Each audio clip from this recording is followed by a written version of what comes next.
It's not like he was isekai just once. He's been summoned so many times that traveling to other worlds has become his daily routine. Every time he was summoned, a piece of his humanity was stripped away until eventually he just stopped caring. The system that summoned him tried to create a balance but failed. Now they're both finally stuck in the same world. His stats have degraded to an almost illegal level. But this time he hasn't come to be a hero. He's here to put a proper end to everything. This isn't an adventure anymore. This is the end. Let's begin. One day, Takafuji Inori had a dream about a girl. He reached out to touch her face and whispered her name. She clearly knew him, but he had no idea who she was. Then she suddenly stabbed him in the chest with a dagger. He looked at her face, wondering why she was crying and how he even knew her name.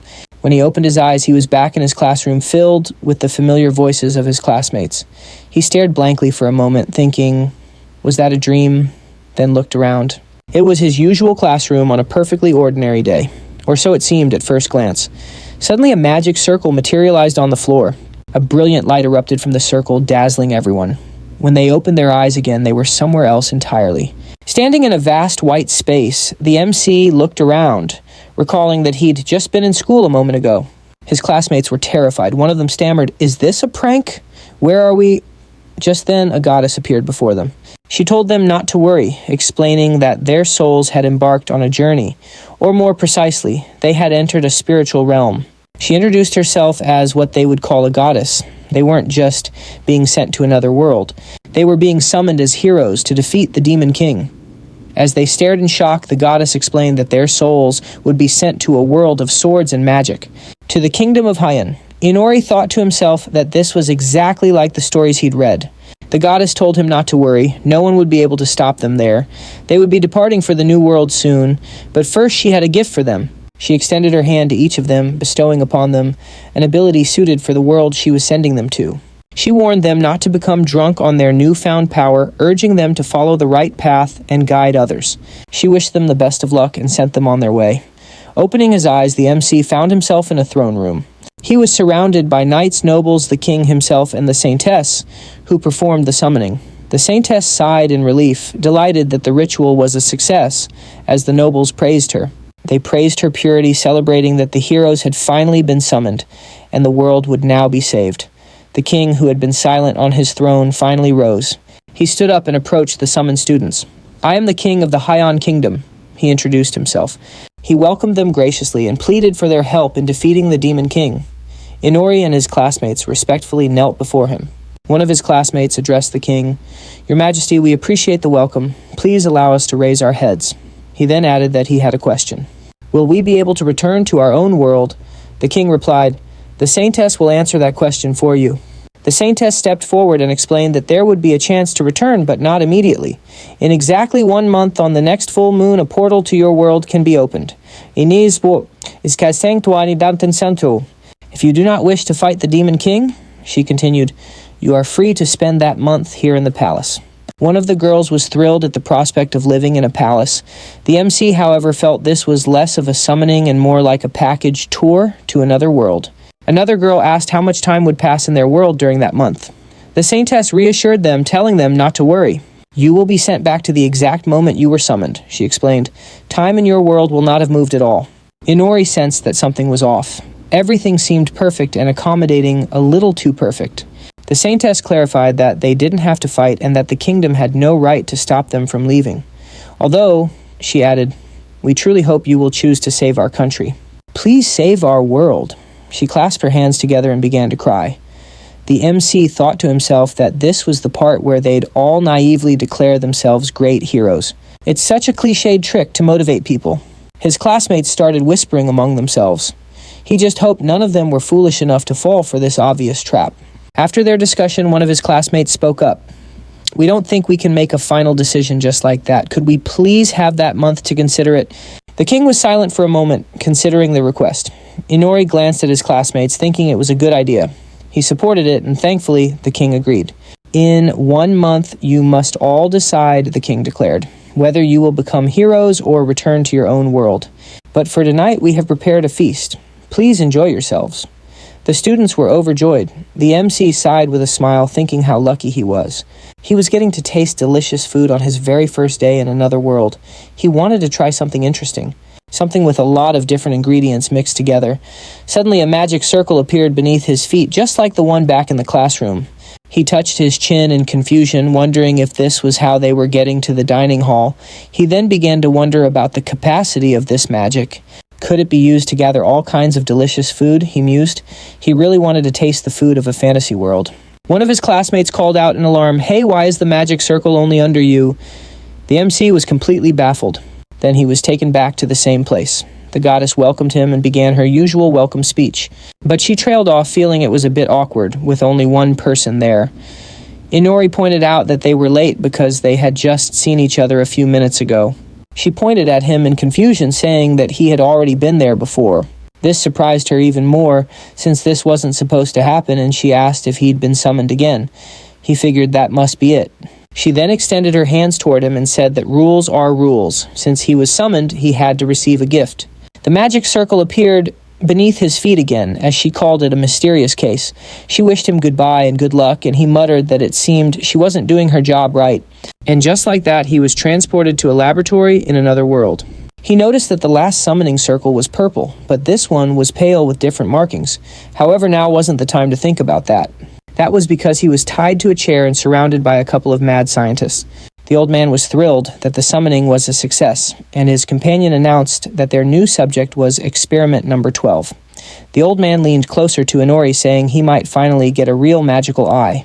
The MC suspected the experiment wouldn't end well, and started to wonder if this was his second time being brought to this world. Would this be too much for him? The two scientists picked up their tools, and the old man reminded his companion that the experiment was the top priority and must be handled with caution. She called him doctor and said she understood perfectly. The MC wondered if the guy was really a doctor. He looked more like a mad scientist. The old man suddenly brandished a knife in front of his face, crying tears of joy, and said that he had finally obtained a genuine magical eye. It's something you get when people from other worlds cross the border. He then revealed a full set of tools he had hidden in his clothes. He said that this was their job. Inori figured that his gift must be the magical eye. The old man cast a spell on him, explaining that it would be a shame if he went mad or became uncontrollable. So he was going to hypnotize him to prevent any disruptions to the experiment. The MC kept his gaze fixed on the magical circle in front of him. But despite the old man's best efforts, the hypnosis had no noticeable effect. This shocked him, and he grumbled that he never imagined even his best hypnosis would perform so poorly. Suddenly, his companion called out to him, saying the subject's right eye was an all-seeing eye and his left eye was an eye of creation. Hearing this, the old man was overjoyed. It was a sample that came in two different types. Forgetting the hypnosis, he decided to continue the experiment to see how he would react, and they readied their medical equipment again. Inori panicked, wondering if they were actually going through with this. Were they just going to dissect him without any hypnosis? Was this just torture? He had to do something. He decided to use his eyes to try and escape, and at that exact moment, a green magical circle appeared. The two mad doctors just stared in surprise while he smiled, thinking to himself what perfect timing it was. When he arrived back at the goddess's domain, she looked a little surprised. He noted that this was the third time.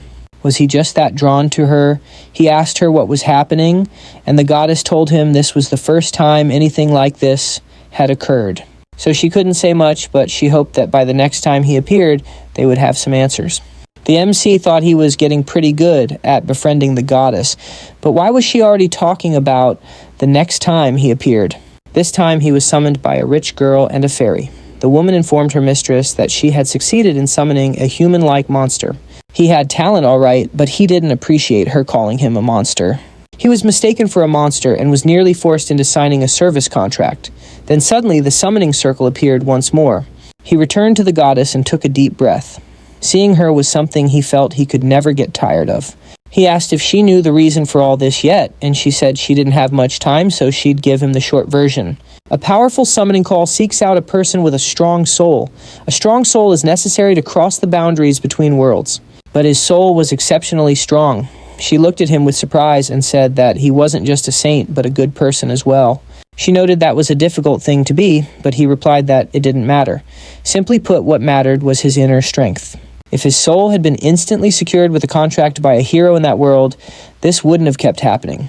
She extended her hand toward him and gave him another ability, the ability to steal.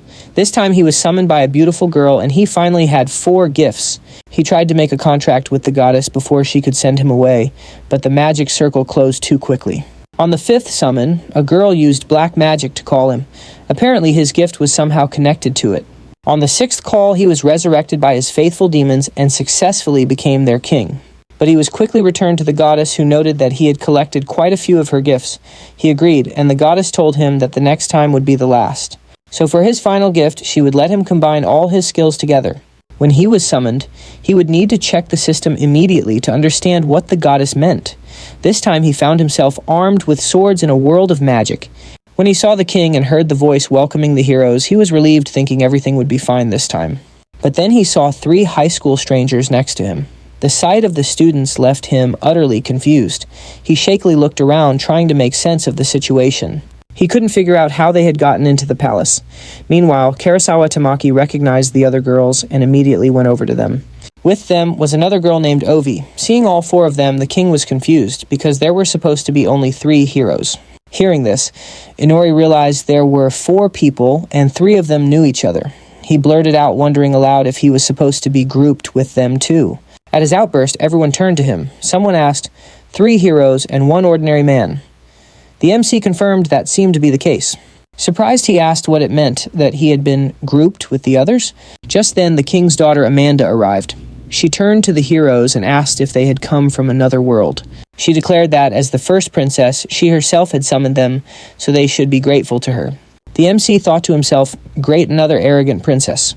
She raised her hand and declared seriously, I have summoned you to our shining kingdom of the rising sun. She explained that in this world they would meet not only humans but also demi-humans and demons, and that the demons were their enemies.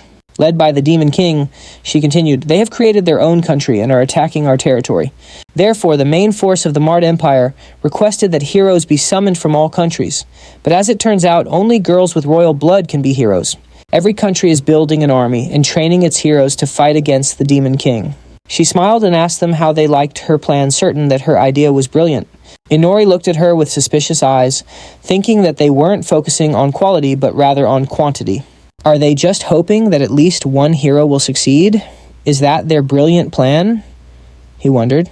The princess continued, as representatives of the kingdom of the rising sun, you must stand proudly and become even stronger to defeat the Demon King. The MC pursed his lips. He quietly tried to get her to stop barely suppressing his laughter at the country's name. Then he turned to the queen. He asked if he could ask a question. Could they return to their world? The queen said she would explain briefly. There was no way to return. This frightened the 3 girls, and a confused Amanda asked why he would even want to go back. She said he should be thankful for the opportunity to become a respected hero of the kingdom. Everything was provided for him. Inori grew restless, wondering what she meant.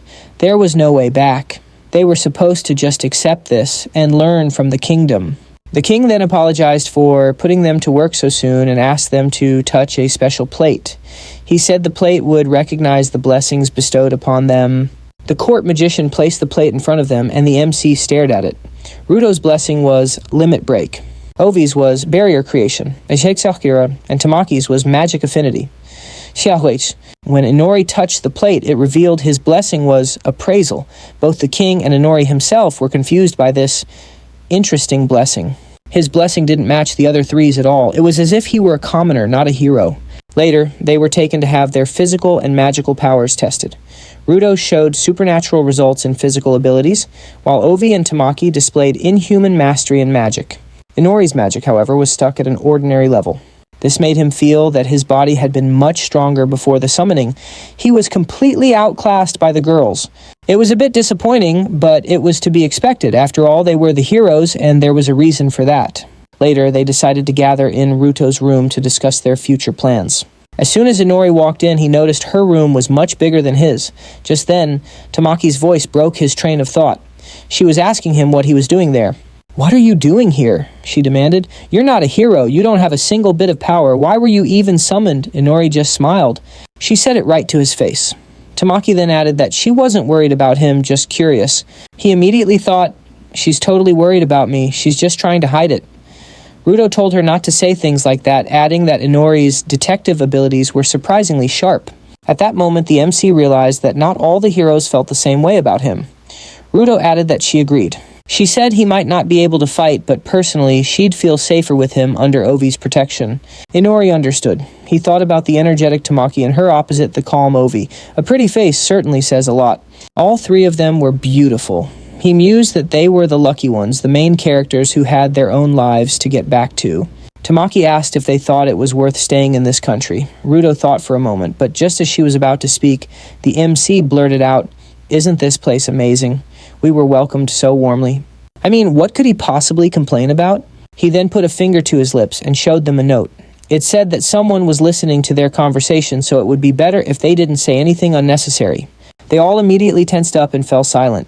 Inori had instantly learned about the eavesdropper thanks to his appraisal ability. Understood. It was hard to believe, but his ability was incredibly powerful, allowing him to see people and animals through walls. It gave him the power to detect presences. Just then, he sensed someone outside his door again, even though the maid had already finished her work and left. She had already gone, so had she come back for some reason, or was it someone else? He looked at his notebook and wrote a new request asking AOI to create a soundproof barrier. She nodded in response. Then, standing in the middle of the room, she cast a barrier over them. After a moment, she announced her success, but admitted she wasn't used to it yet. Because of that, it wouldn't last long. Rudo smiled and thanked her, which made her a little embarrassed, prompting the MC to quietly tell them to go flirt somewhere else. Tamaki shot back, asking why they should listen to him. Rudo immediately got serious, saying he didn't know if they realized it or not, but their powers didn't fit within the normal bounds of this world. If they didn't want to cause chaos throughout the whole country, how else would they figure things out? That's why he was working in secret. Tamaki angrily asked what kind of nonsense he was talking about. He pointed out that they were the ones who had been summoned. The MC said he thought this country was also going through a rough patch. He couldn't say for sure since they didn't know anything about this world yet, but the kingdom was probably in trouble. Their king seemed to be handling a lot of things himself. If all went well, he wouldn't have to deal with these hassles.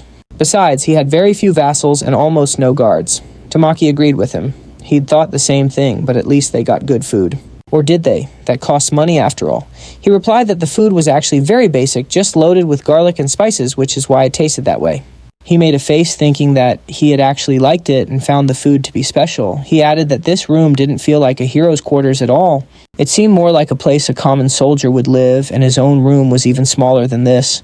He remembered his first summon and suspected that these three were probably being summoned somewhere new every day, which gave them something to compare this kingdom to. He said that since they still had no connection to this country, they should think about escaping. With their combined strength, they could easily overpower the entire army. Plus, it was a good chance to find their way back home. They remained silent, considering his proposal. Tamaki then said that perhaps they were this country's last hope, and they shouldn't let that hope die. Aoi added that just because they said there was no way out, who was to say they weren't hiding the truth? Inori agreed, saying to reveal everything right away. It would be foolish to give in, and Rudo voiced his agreement. They didn't have enough power or knowledge yet, so for now they just had to wait. Suddenly, Tamaki approached Inori and noticed her outfit was see-through, a fact he seemed to have completely forgotten. He immediately covered his eyes with his hands, thinking it was way too revealing. Seeing his reaction, Rudo told the girl that some things are better left ignored. It was a little late, of course, but everyone gets past it. So they should just leave him be. The MC thought he was being clever, associating his eye with 8th grade syndrome. It was better for him anyway. He decided to go along with them for the time being, saying they shouldn't underestimate the power of his vision. When he got back to his room, he wondered what kind of abilities he possessed. Theoretically, if he wanted to see his own stats, a window should just appear. Instantly, a system window opened in front of him. All of his stats were around 1,000 or even higher. He noticed the numbers were quite large, but without an average to compare them to, they were meaningless. He recalled sweating bullets during the physical exam, while the other three were chatting happily, and he wondered why his results were so bad. He decided to check his skills first. His right eye was the all-seeing magical eye, and his left was the creation eye. He also had skill stealing, dark magic, and appraisal. Because he was constantly being summoned, he had developed some pretty good skills. However, on his third summoning, he had become a demon vampire. That's why he suffered from the sun god's hate effect. Rejected by the sun god of the day reduces the power of nocturnal races to 1/10 of their normal strength. Therefore, during the daytime, his abilities were severely limited. This was the reason for his poor exam results. He had been out under the hot sun for a long time, which was why he had a headache and the garlic-heavy food tasted bland to him. Even his attraction to the two girls was explained. It was actually their blood that had been drawing him in. He had been so absorbed in using his appraisal ability that he had completely forgotten about his own subconscious urges. He figured that having heterochromia and being a vampire were tolerable. He could deal with it one way or another. But first he needed to learn more about himself and his abilities. He remembered all his summons to different worlds and thought he had a whole collection of abilities. He could even detect living beings within his range of vision. He picked up a candle stand and decided to use his magical creation powers to turn the scrap metal into a weapon. He removed the lit candle, leaving only the iron stand. Then he used his magic and transformed it into a dagger. Now he decided to find out what his right, all-seeing magical eye could do. It offered enhanced kinetic vision, clairvoyance, telescopic vision, microscopic vision, and night vision. Vision assessment, illusion, removal foresight, photographic memory, a third-person viewpoint, you name it. It seemed like it could handle almost any task imaginable. But since he still had a long way to go to understand it all, he had to decide which path to focus on. So for now, he decided to set that aside and check out the details of his magical eye. Turns out it can also be used to create any kind of magic circle. The circles can be transferred directly to his account and activated at any time. He didn't quite grasp what that meant, so he decided to practice some local magic instead. He figured he'd think about it later.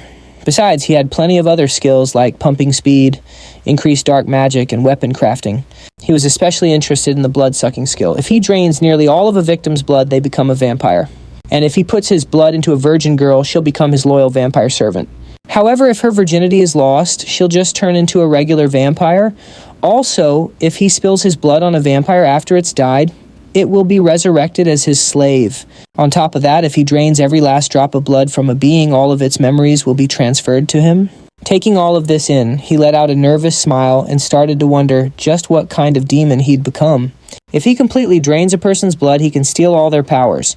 So despite his weakness during the daytime, it would be a huge mistake to consider the skill useless. But first things first, he needed to adjust to this new world and his new body. And with that, a new day dawned. They all gathered at the training grounds, where they were met by a woman. This was Ayana Eiji, the Knight Captain of the Rising Sun Kingdom, who would be teaching them the art of controlling their bodies. Inori was a little surprised that the Knight Captain was a woman. He figured, I know it's a fantasy world, but still. He guessed this was likely the result of some past economic crisis and a push to change public opinion. Ayana explained that she understood everyone was drawn to magic, but they couldn't afford to ignore the fundamentals of controlling their bodies. Normally, this would begin with basic strength training, but that didn't seem to be what she had planned for them. Inori frowned, thinking that was a fair point. He took a peek at the other three and checked their stats. Rudo's were about what you'd expect. Tamaki had the most mana, and while Aoi had just as much, she was physically very weak. Even so, Inori considered the abilities of all three to be completely inhuman. The Knight Captain told the three heroes that after learning the basics, they could choose the path that suited them best. In Inori's case, however, things were different. He wouldn't get to make a choice until he reached the level of an average warrior. With that, he got started on his practice. While he was doing push-ups, the Knight Captain stayed right beside him, constantly pushing him to keep going. It was absolute torture for our MC. He was already dead tired, and the hot sun was giving him a pounding headache. Ayana had said she'd keep a close eye on him and cheer him on, but at this point, his head was already spinning. Even if he wanted to run for it, he wouldn't have been able to. Suddenly, he heard the princess's voice. Inori knew immediately the tsundere from yesterday had arrived. But next to her was another girl he didn't recognize. He started wondering, who's this? Is she a maid? Or maybe another princess? Or is she just really beautiful? Her expression bothered him a little, though. It was an artificial doll-like smile. The Knight Captain addressed them both as princesses and asked what brought them here. The second princess replied with a smile. She said she'd just come to watch her heroes train, and Amanda, the first princess, added that she just happened to have some free time. She haughtily remarked that they should be grateful. The MC just laughed. The other princess then approached him smiling and said it was a pleasure to finally meet him. Her name was Arya, and she would be spending the rest of the day with him. After training, they went to a room in the palace, where Arya informed him that lectures would be held in the afternoon. He looked at her and thought, oh boy, this is going to be rough. He was put in a separate class while the other three were grouped together to be taught by the eldest princess, Amanda. The reason was simple. Amanda declared she would not teach a non-hero. She claimed it was inappropriate. He took a deep breath, trying to stay calm. He swore to himself that one day she'd get what was coming to her. Arya decided it was time to start the lesson. She picked up a book, but before she could begin, Inori raised his hand. She asked if he had a question. He asked, "Aren't you the first princess's younger sister?" She explained that surprisingly, this wasn't true. She was actually 1 year older than her sister, but due to the laws of succession, Amanda was the heir to the throne. It all seemed very complicated to him. Clearly, age wasn't the deciding factor here. He decided not to ask any more about it and focused back on the lecture. According to the lesson, the Kingdom of the Rising Sun was founded by Sosiceres, a member of the hero party that defeated the previous Demon King. In other words, their nation's founder was a sorceress. Because of this, people's faith in sorcery grew, and women generally held more power in society. For many years, the throne was passed down through a line of queens. The current ruling queen's husband is merely the regent. That's the general structure of their government. The queen can even remove the king from power with a simple divorce. After explaining the politics, the second princess continued her lecture on the history of her kingdom and the basic principles of this world's magic. Evening came all too soon. He returned to his room and while flipping through a book, thought about tomorrow, when he'd finally get to apply these principles to the local magic. And starting the day before yesterday, the practical portion of his magic lessons began. He had borrowed a book on the basic principles of magic from one of the other princesses. Of course, after dozing off during her lessons, it was a bit cheeky of him to ask her for a book. But she'd lent it to him with an amused smile that never quite left her face, even though there was no way she was thrilled about it. He now had a diagram of a magic circle. He was going to try and succeed where he had failed yesterday. He used his Eye of Magical Diagram creation, which should have allowed him to visualize, save, and activate any magic circle he saw. But for some reason, nothing was working. He couldn't feel any flow of power within the circle. He tried visualizing other magic circles he'd seen, but still nothing happened. Feeling completely defeated, he closed the book. Suddenly, he remembered he had another magical eye. There was a pen and paper on his nightstand. He drew a magic circle he remembered vividly, one from the same world his eyes were from. It was from his doctor's most advanced hypnosis treatment. Of course, a normal person wouldn't be able to recall such a complex diagram in an instant, but his right eye with its photographic memory made it possible. Looking at the finished drawing, he decided to try using his left eye. He reasoned that since the eye and the circle were from the same world, they should be compatible. He immediately felt a completely new sensation and thought he might have actually succeeded. He decided to test it out and called for his maid Nala. When she came in, he told her he needed a little help. He then activated the hypnosis circle he'd drawn. Nala looked shocked for a moment, and then her eyes began to glaze over. He waved a hand in front of her face, wondering if it had worked. To test it, he decided to ask a few questions. His first question was, what color were her undergarments? Nala answered, and he used his other eye, the clairvoyant one, to confirm that she was telling the truth. His first attempt at hypnosis was a success. He wondered if this meant his eyes couldn't store magic circles from this new world, and that he was only capable of using hypnosis for now. But he thought that couldn't be right. He had been summoned multiple times, and each time, a summoning magic circle had appeared beneath his feet. So he should have been able to remember it. If he'd stored that memory and transferred it to his eye, he could have teleported himself. Just then, a magic circle appeared beneath his feet and a corresponding circle materialized somewhere in the forest. And just like that, he teleported to a forest on the outskirts of the capital. It was a combination technique, using the clairvoyance of his right eye to set a destination and the teleportation of his left eye to travel. Now he could leave the palace whenever he wanted. Since it was nighttime, his powers were working at full capacity. So he decided to run a few tests. He found a nearby structure and cast dark magic on it. Under his control, nearby objects immediately started floating in the air. Any lifeless matter is susceptible to dark magic and can be moved about freely. Plus, he can hide objects under his control within his own shadow. Controlled objects can affect uncontrolled ones. However, if he solidifies them, they seem to interact with the world normally. It's both convenient and a bit inconvenient. He also has another dark magic skill that allows him to merge with shadows. He could move through them freely. He submerged himself, then peeked out from the shadow of a tree, thinking how incredibly convenient it was. The space within the shadows was surprisingly vast. Next, it was time to master his weapon crafting skill. He crafted a sword from stone and began to practice with intense concentration. During his training, he used his all-seeing eye to recall the drills he had seen the heroes perform. He returned to the same spot night after night, repeating the practice as many times as he could. After just a few swings of the sword, he was already breathless. Despite that, he felt a sense of accomplishment, and when he looked up, a system notification was floating in front of him. The notification showed that he had learned the source technique skill at level 1. Now he understood where that sense of accomplishment had come from. Time passed, and though it wasn't instant, his training paid off. Now it was time to level up. As soon as the thought crossed his mind, he heard a noise behind him. Peeking through the bushes, he saw a massive bird snatching a rabbit in a clearing.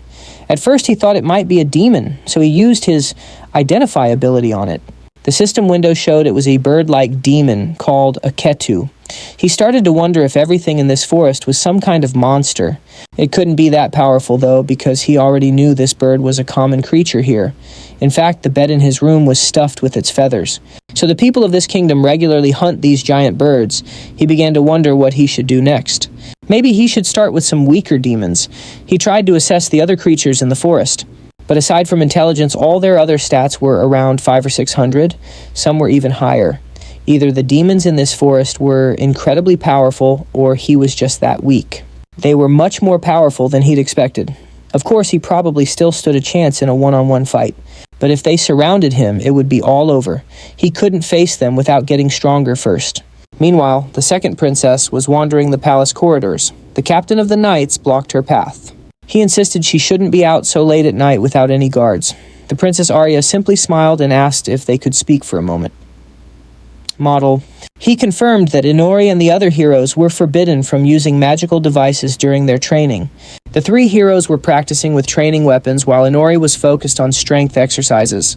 Until they mastered the basics of controlling their own bodies, it was unacceptable to give them any training more advanced than this. Arya cut him off before he could finish asking what the problem was. Why couldn't he just explain why they weren't allowed to touch the magical devices yet? Ayana looked at him, thoughtfully asked him to wait a moment, and then admitted that he was right. Sure, they would have become more powerful if they'd mastered the devices, but if they had become dependent on that kind of power from the start, all their discipline would have been ruined. He personally believed it was more important to remove all temptations from their sight and to train their bodies and souls first. Arya didn't seem to like his words, but she quickly put on a smile.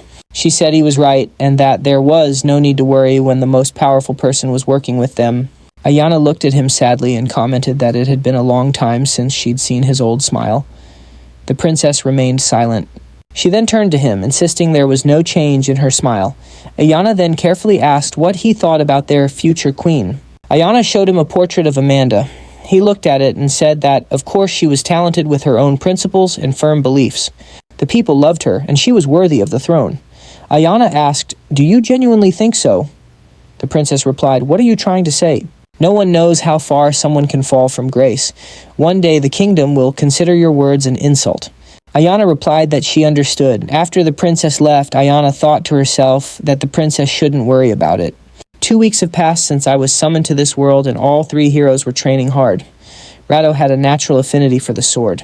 He was now receiving focused swordsmanship training. Tamaki had selected a staff. Theoretically, it should have helped him focus while chanting spells. In his case, however, the staff was nothing more than an ordinary club.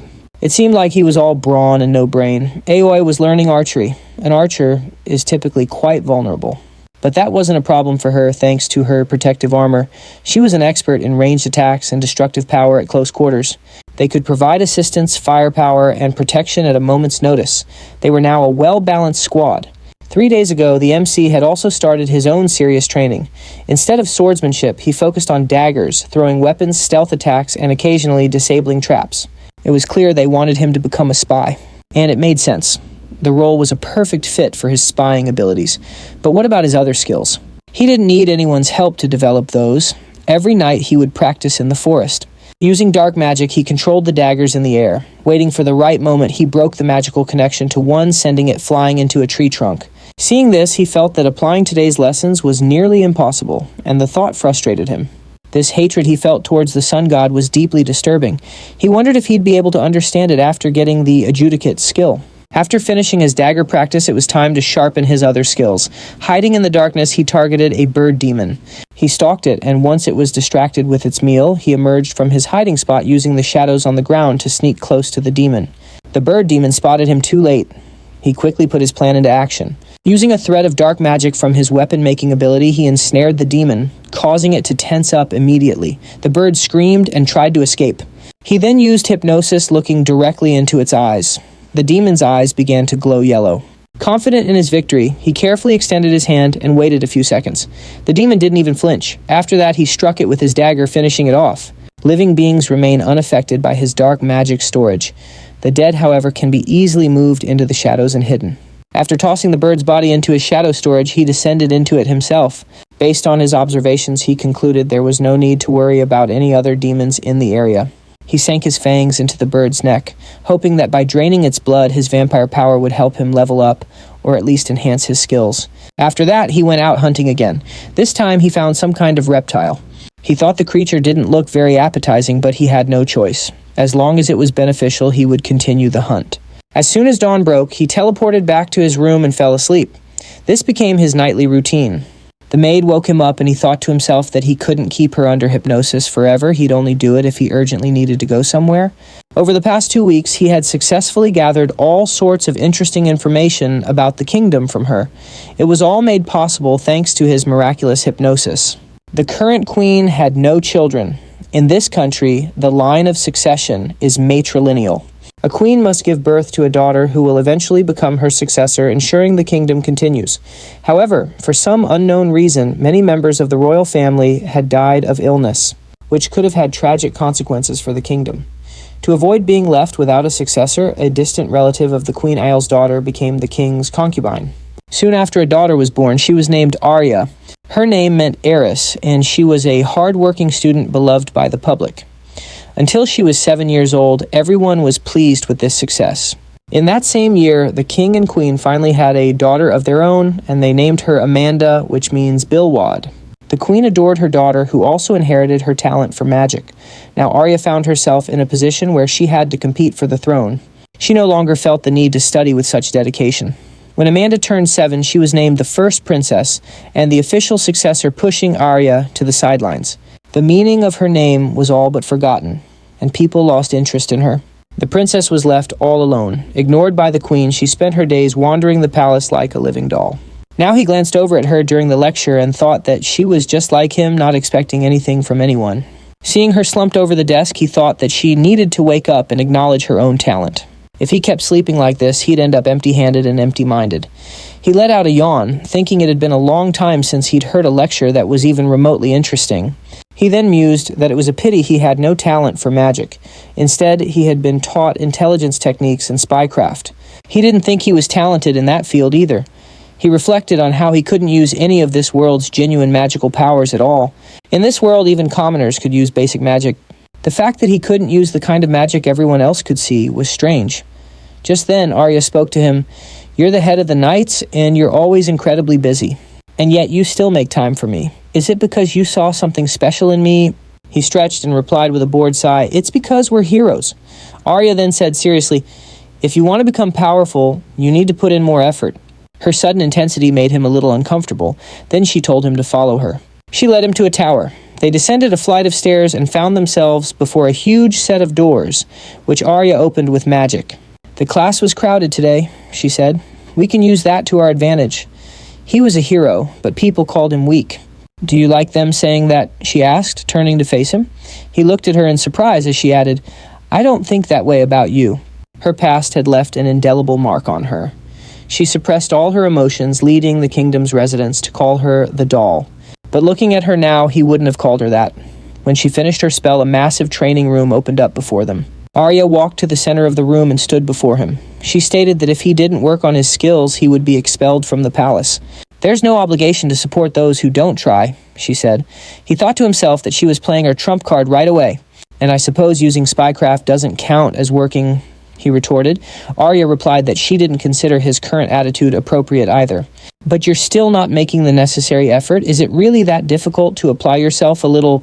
Not everyone receives such blessings," she continued. He remembered how he used to fall asleep during his daytime lessons because he practiced all night. "But I am trying my best," he replied, nervously clenching his fist. He was a far cry from the other 3 heroes and had no talent for studying. "Everyone has their own limitations," she said. "This special training room has a strong magical protective shield. No screams, no noise. No one will hear a thing, so you don't need to worry." She then snuck up behind him. With an angry glare, she kicked him hard in the back, slamming him against the door. Astonished, he turned toward her as she said, "You haven't even smelled gunpowder yet. If you get expelled because of your laziness, your life will be over the second you meet your first demon, even a weak one. You should live up to the gifts you've been given, not just surrender."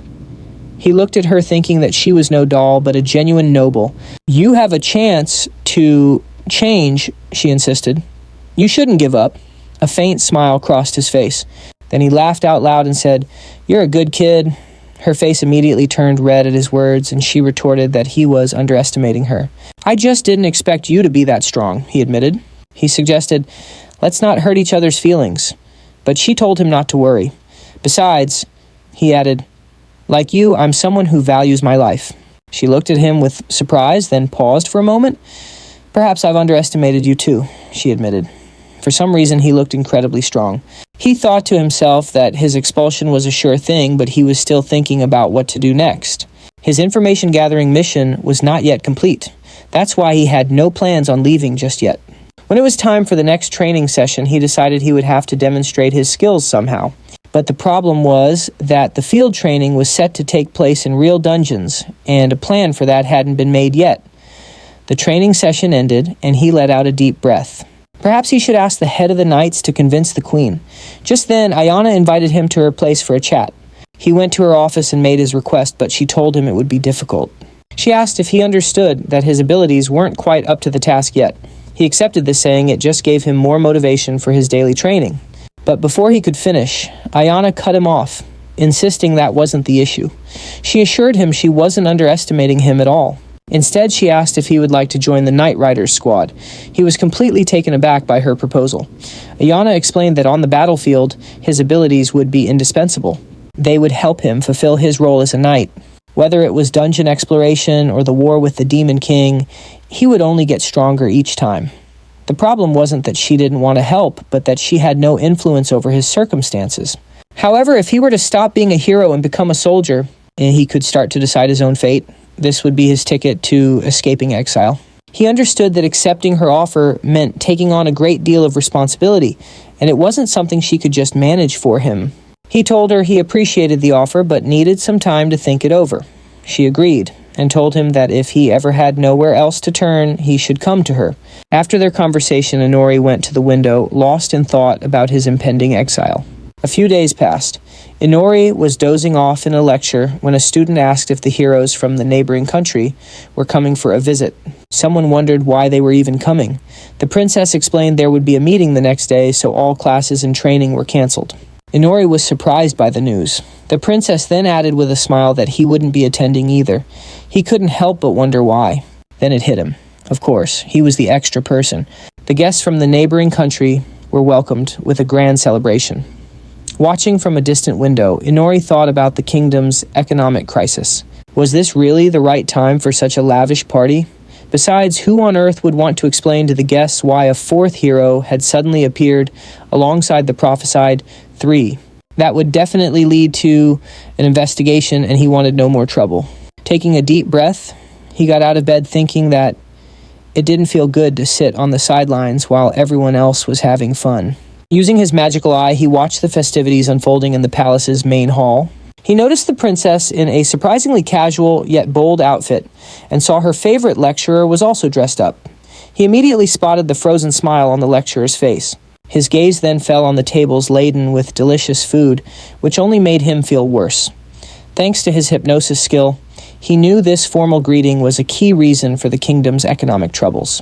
The queen was far too eager to show off her kingdom's glory in front of other nations, and on this matter, she was completely unwilling to listen to the king's concerns.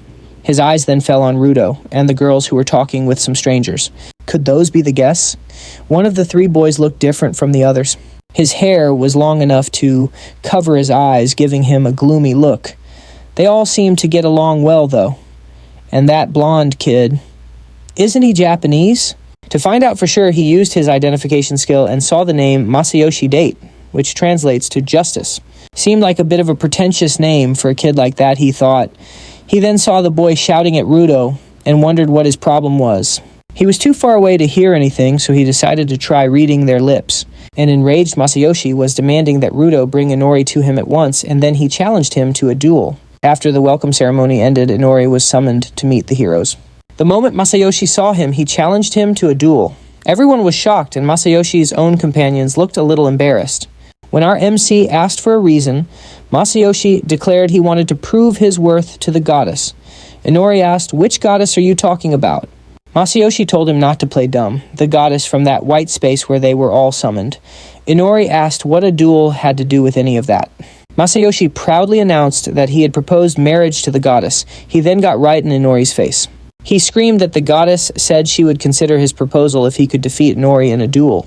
Inori took a deep breath. Okay, now he was starting to understand what was going on. Simply put, the goddess had pawned her problems off on him. He swore to himself he would get revenge the next time they met. Just then, a confused Rudo asked what this white place was. Masayoshi's companions also seemed to have no idea what he was talking about, which our MC found odd. Had they all been summoned differently? Deciding to cut to the chase, Inori told Masayoshi that while he didn't fully understand the situation, he accepted the challenge. Masayoshi was ecstatic. "Now we're talking," he exclaimed. Inori then asked if he had decided on the type of duel. From the look on the guy's face, it was obvious he hadn't thought that far ahead at all. Inori explained that his blessing was completely unsuitable for a standard fight, and unlike the other heroes, his body was that of a normal human. Simple one-on-one duels wouldn't do for them. Of course, that's not the case if he's the type of hero who enjoys bullying the helpless. If he takes pleasure in it, then that's a whole different story. Masayoshi shouted that he couldn't have found a better condition, and eagerly agreed. All the other heroes were astonished to see him agree so quickly, especially since the terms were entirely in the MC's favor. The MC proposed they use a dungeon near the capital, where the knights train. The winner would be the one who defeats the boss of the first floor. Masayoshi smiled with confidence. He gave his agreement. Ruri whispered to the MC, asking if he was really confident in this. She reminded him that this wasn't just about his spying ability. She wondered how he planned on defeating the boss with his current abilities. He just replied that everything would be fine. He had a plan. The next day he went to the duel, ready for a fight. However, after he suffered a crushing defeat, the queen summoned him. She immediately started to scold him. He had offered to change the location of the duel, but he still lost miserably. The queen had been right. This man was incredibly powerful. His swordsmanship was so masterful it allowed him to cut down anything that got in his way. It was on par with the skill of the captain of the knights. Not even the floor boss stood a chance against him. Masayoshi defeated it instantly. Meanwhile, the MC used his spying ability to bypass all the monster's traps and even the boss itself. So from an outsider's perspective, it certainly looked like a crushing defeat. The queen was furious. Up until now, she had ignored his laziness and failures because her husband and the knight's mentor, whom she trusted completely, had vouched for his immense talent. But now that he had harmed the country's prestige, she could no longer tolerate his behavior. For a few moments, silence filled the throne hall, and then the queen declared loudly, she declared that he was to be exiled from the kingdom. But the MC only smiled and replied while everyone else nearby remained emotionless. This was what they had expected. The queen asked if he had any objections, and he replied that he did, considering that he was the one who won. Damage to the country's prestige. What damage was that he reminded her that it was a simple duel that he had agreed to. The only thing at stake was honor. She couldn't understand what he was talking about, so he explained that he was referring to the honor of being the hero's opponent. He was just talking. It had been decided that the duel would be kept a secret from everyone, except for the two of them. To begin with, he wasn't even an official hero. He was a person who had never even been publicly introduced to the citizens, so it was clear that he wasn't in a position to insult the kingdom or the queen. This duel was basically just an ordinary practice match. However, that didn't mean he was going to sit by and do nothing. After he finished speaking, guards entered the throne chamber. They brought 2 large chests filled with gold coins and gems. They placed the chests at his feet, and he mentioned that he had brought back a modest prize from the dungeon. Seeing such a massive amount of gold, the queen and her daughter were left stunned. Inori mentioned that it was the treasure from the first floor. He may not be able to commit to being their hero, but he couldn't return empty-handed either. "Please accept this from my loot," he offered, as the queen began to examine the gold. The MC smiled, mentioning that with his abilities, it was actually quite easy. He did it all so they could see his true value. The princess was astonished. She had expected him to be exiled. And so the troublesome guest, satisfied with his victory, returned home. With no obstacles left, the threat of exile against Inori was gone, and he could finally start hunting with his full dedication. That very night, he set out for the forest. Consuming a shadow, he emerged from the darkness. He emerged and began to think that he'd had more than his fill of dealing with bird-type monsters lately. Something felt strange. He looked around and thought, is something wrong? Was this forest planning to surprise him with something else? There were only trees around, so nothing was immediately visible. But his sensing ability was still going off. He touched his chin, contemplating. He felt that it wasn't his sensing ability, but something else that was helping him. Using his all-seeing magical eye, he dispelled all illusions and saw a magical dome in front of him. Now he understood the reason for that strange feeling. His sensing ability was being completely blocked. That was because he had acquired it in this world, and the all-seeing magical eye had no such protection against it. He wondered what was inside. Perhaps there were monsters even more powerful than the birds. Yep, he immediately decided to go check it out. After all, he could always escape if things went south.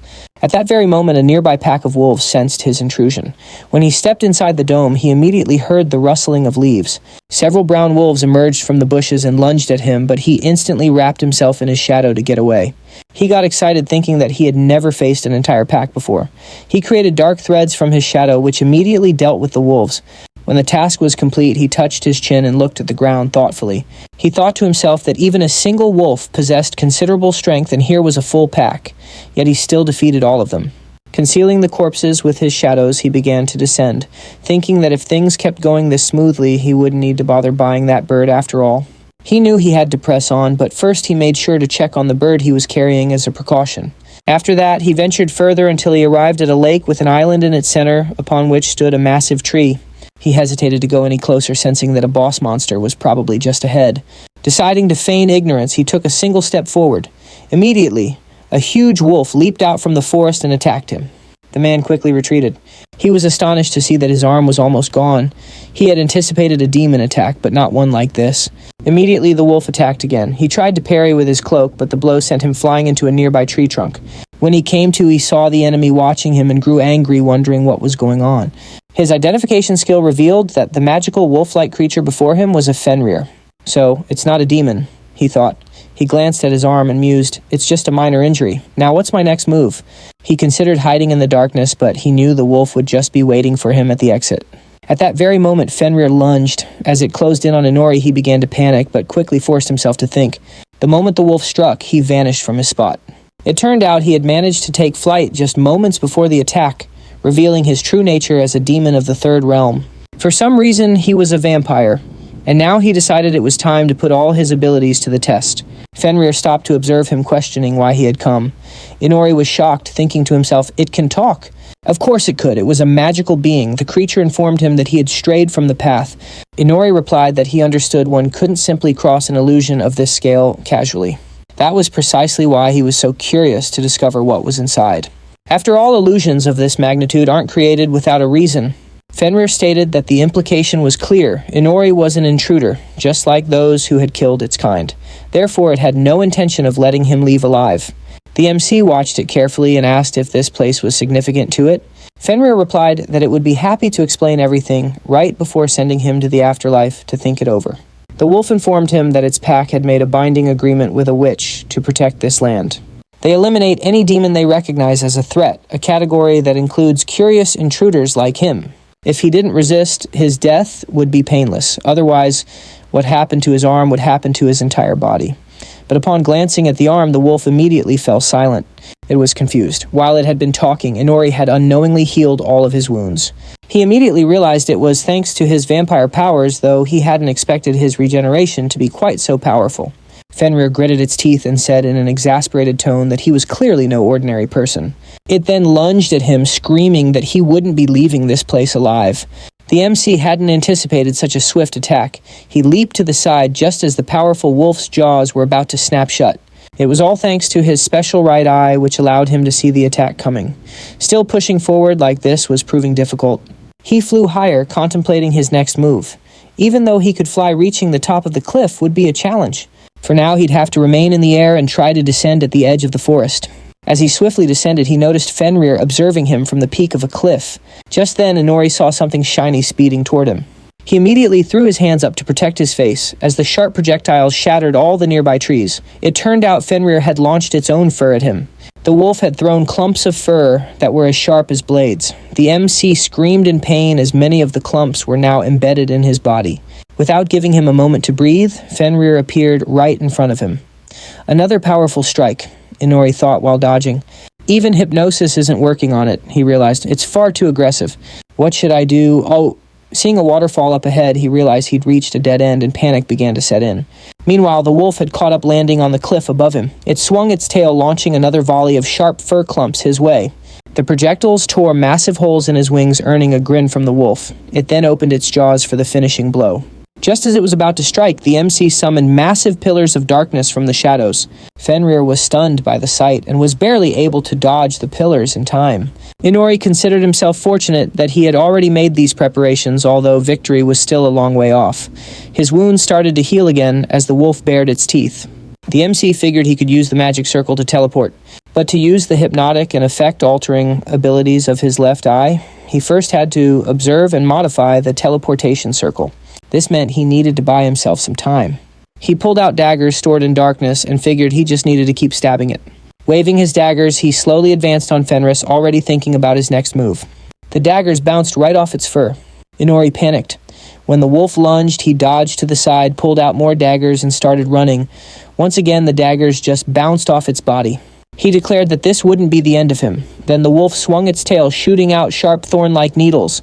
The MC immediately put his hands up, but a needle still pierced his stomach. He realized there was no point in trying to block everything. His heart was pounding and his legs were screaming in protest. The angry wolf seemed to call him stubborn. In response, Inori waved his hands, casting a web of dark threads over the entire area. The area shook with the sound of trees cracking under the tension of the threads, rendering the wolf immobile. It growled loudly, and the MC was pleased that he had successfully restrained it. But just then another cracking sound echoed. The threads shattered the trees they were anchored to, breaking apart and freeing Fenrir. The wolf growled as if to say it was all futile. Inori's heart sank, wondering how it had shattered the dark threads. Now he only had one option left. He created more threads and started binding them around all the surrounding trees, ensuring the wolf couldn't chase him. Hoping that would be enough, he scrambled up a tall tree. Fenrir screamed that trying to escape via the sky was foolish because he had just made himself an easy target. Meanwhile, Inori activated his left eye. The threads glowed yellow, scattering magic, and when a magic circle appeared beneath the wolf, he smiled, announcing that the circle's reconstruction was complete. He used the magic of his left eye, and as a magical circle appeared behind him, he launched himself into the air. And then he vanished. The surprised wolf looked up and screamed, "Did you decide to fly?" The MC reappeared right above its head and replied that his original plan was just to contain it, but now he changed his mind. As he said this, he stabbed daggers into its eyes, blinding it. Fenrir groaned and screamed from the burning pain. Smiling, Inori mentioned that he doesn't like to lose. The enraged wolf began devastating everything nearby, wondering how it would get its revenge. The MC, dodging its lashing tail, thought, "Didn't this thing show up untrained?" He climbed a nearby tree to observe it, but he was confused when the wolf seemed to look right at him. "Can it actually see me?" The wolf, as if reading his mind, confirmed that he was wrong. It could smell him. He smiled nervously, feeling its intense killing intent. And then the wolf's mouth appeared right in front of his face. He immediately leaped from the tree branch, thinking this was the moment. He teleported just before Fenrir could capture him. The wolf screamed that he could escape this time, but it would kill him next time for sure. Suddenly, Inori found himself back in his room. He took a deep breath, thinking that Fenrir had executed its attack perfectly, but still hadn't managed to kill him. He swore he would get his revenge. From that day on, he put all his effort into upgrading his equipment. He successfully infiltrated the 5th Arsenal and acquired certain metals and other materials. He also managed to get a sample of Fenrir's hide. He had acquired it as a precaution, though it had been extremely challenging. He placed the piece of hide on the table to examine it. Objects under the influence of magic tend to develop extraordinary properties. Crystallization, hardening, sharpening. He injected magic into a clump of the hide and it transformed into needles. Now he finally understood why he hadn't been able to pierce it. Its entire body was covered in this hide. He decided to construct a weapon from it, and dark threads appeared before him. But this time they had a different effect. If an opponent's magic wasn't strong enough to shatter the threads, they could be imbued with Gleipnir magic. On contact, they would transform into crystals. He carefully observed the new weapon. According to legend, Fenrir was bound by Gleipnir. A thought came to his mind: could he actually get his revenge with this? He crafted gloves from this thread, designing them to act as conduits for his magic and activate special properties on contact. He experimented a bit with abilities like hardening of darkness, hardening crystallization, and contraction. During the crystallization process, some parts would glow, forming a gorgeous-looking magic circle. This gave him the idea to make more items from the threads, and in this way, he constructed a full suit of Gleipnir. Now, he was ready for revenge. Soon after, he headed toward the forest. Hearing the sound of teleportation, he turned to see Fenrir appear. The MC greeted him, remarking that it had been a while since they'd last met. He then taunted Fenrir, asking if he hadn't gotten his fill last time. He added that he never expected Fenrir would dare to show his face here again. The MC lunged at him with a smile, observing how gorgeous his eyes had become. Fenrir replied to the joke with a punch. Fenrir yelled at him to shut up. The MC dodged, surprised that despite being blind, Fenrir's strike was aimed perfectly. Fenrir noted that this was the second time the MC had invaded his territory. But this time, he wouldn't let him leave alive. The MC mused that Fenrir's rage seemed to be affecting him more than his blindness. Fenrir was energized and adamant. His conviction was so strong that it made the MC absolutely determined to kill him. Inori rushed to attack the wolf. He summoned a pack of shadow wolves, and when they sank their teeth into Fenrir's skin, he froze in place. It happened so fast that Fenrir was unable to comprehend what was going on. The MC smiled and asked, "Do you get it now? Even without your eyes, you can see how much your own kind respects me." Fenrir became furious and demanded, "What did you do to them?" Inori replied, "I did them a great service. They're my loyal subjects now." Fenrir suddenly kicked out, sending the wolves flying. Inori hadn't anticipated the move and had to jump aside, taking some minor damage. This time, the damage was minimal. The suit didn't block the strike completely, but it did its job. Fenrir then launched a furious assault on him. He blocked the attack just as another pack of wolves emerged from the dense forest. Fenrir attacked Inori while he was momentarily distracted. Fenrir shouted that this was revenge for his brothers. Seeing his chance, Inori immediately used teleportation to get away.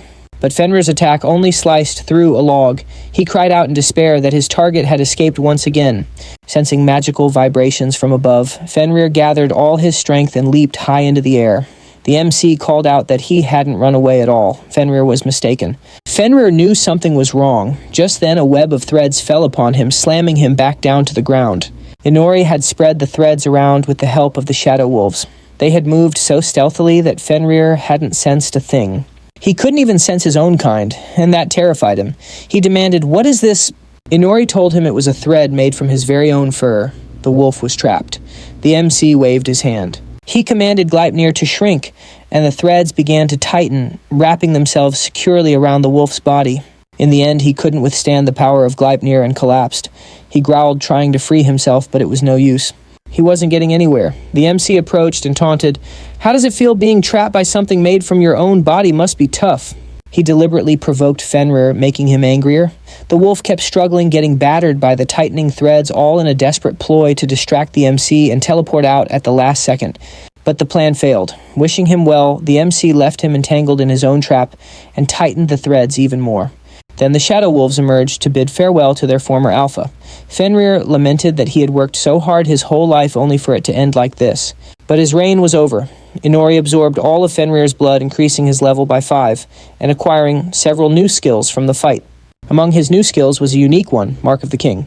The skill's description suddenly appeared before him. Then he heard a voice. To his surprise, it was one of the shadow wolves, and he realized they could now speak. The wolf apologized for addressing him so suddenly. He figured it must be because of his new Mark of the King skill. They were now completely under his command. He wondered what they wanted. The wolf asked if he, like their former master, had the power to create more of their kind. The wolf explained that their former master, Fenrir, had defended this land with his life. He fought to protect them. They wanted him to continue that legacy and protect the land alongside them. He promised he would do his best and thanked them for their loyalty. After they left, he took a deep breath. He suspected there would be consequences for all this, and he suddenly felt overwhelmed with exhaustion. He later returned home and joined the other heroes for dinner. During the meal, the conversation turned to the kingdom's princesses. Yudo mentioned that he'd been thinking about it and had a feeling the princesses didn't get along with each other very well. Tamaki added that one of the princesses in particular was very antisocial. Ovi agreed with a strange smile which made the others wonder what she knew. Rado clarified that it wasn't just that they were at odds. The second princess openly hated the first one. All the while the MC just quietly scraped at his food with a fork. His attention was on the pile of garlic on his plate when suddenly Rado announced it was time for Inori to go. He immediately stopped eating, looking up angrily to ask what garlic had to do with anything. Inori pointed out there were 2 girls right in front of him he could have asked instead, but Rado countered that they didn't know nearly as much as he did. Rado explained that he was taking lessons from her, so Inori should be the one to go ask the first princess. Inori argued that the arrogant princess would never speak to him, but Rado told him not to worry, assuring him that he would convince her to listen. Inori doubtfully asked how he'd manage that, and Rado replied with a smile that it would be easy because the first princess was crazy about Shinja. The girls didn't seem to care about what he was saying, and watching Rado, our MC, felt his own importance dwindling. Rado insisted this was all happening for a reason, and then brought up a 7-day leave, suggesting Inori could discuss it with the princess personally. Inori immediately agreed and soon found himself at the princess's door. As he knocked, he wondered why he had given in so easily.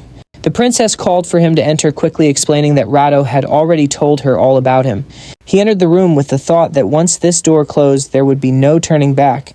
Amanda stated she was only giving him one chance to talk, so he should be grateful. Meanwhile, he looked around, noticing how luxurious the room was. However, the style was a chaotic mess. Noticing his expression, she smiled and asked if he was already overwhelmed. Of course he was. The room was filled with things he had never even dreamed of seeing. She pointed to a very beautiful vase and asked if he liked it.